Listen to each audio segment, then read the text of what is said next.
আপনাদের নয় এটা, না আপনি বসবেন, আপনাদের নয় বিষয়টা, বুঝেছি, এটা পার্টির বিষয়। না আমি বলছি আপনি তো আজকে বসবেন, মানে না না আপনাকে বলবো না কার সঙ্গে বলবো, আমি পার্টির কর্মীদের সঙ্গে নবগঠিত কমিটির সঙ্গে কথা বলতে পারি। কিন্তু কিন্তু দিকে দিকে এই যে সমস্ত শাসক দলের বিএলএরা কাজ করছেন তারা কোথাও কোথাও ভয় দেখাচ্ছেন বা বিভিন্ন রকমের হুমকির প্রসঙ্গ চলে আসছে, সরকারি অফিসাররা ঠিকঠাক করে কাজ করতে এখনো শুরু হয়নি বিএলএদের কাজ।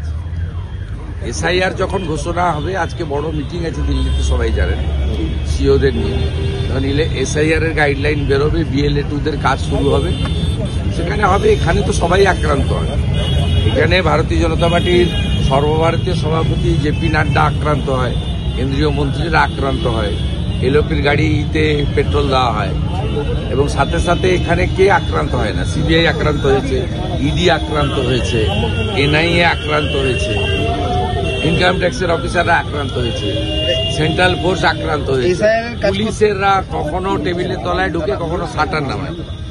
আক্রান্তটা কে হয়নি? মানে এই আক্রান্তের চেষ্টা করলে আপনারা কি করবো পরের কথা, ইলেকশন কমিশন, ইলেকশন কমিশন।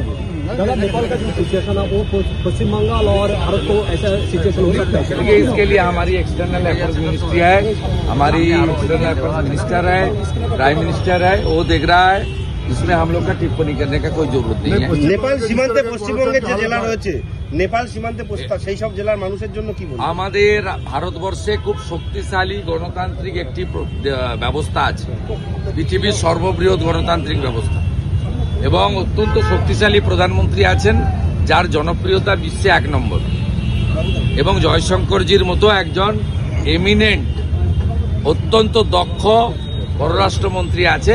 বিষয়টা তাদের উপর ছেড়ে দেন, সব বিষয় বলতে নেই, সব বিষয় বলতে নেই, ভরসা রাখুন দেশের প্রধানমন্ত্রীর উপর, এগুলো उनार ऊपर छेड़े देवा भालो, सब विषय কথা বলুন।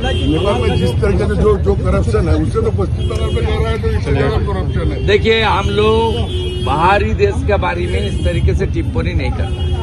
वो टीएमसी का एक एमएलए, वो जो आईपीएस था हुमायूं कबीर, अपने सोशल मीडिया पोर्टल में दिया है कि भारत में भी चाहिए।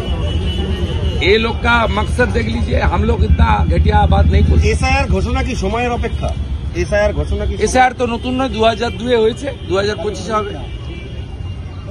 মানে এই যেটা নিয়ে তৃণমূল বারবার বিরোধিতা করে আসছে, এবার এই রাজ্যে তৃণমূল বিরোধিতাও করে, আবার বিএলএ টুর লিস্টও জমা দেয়।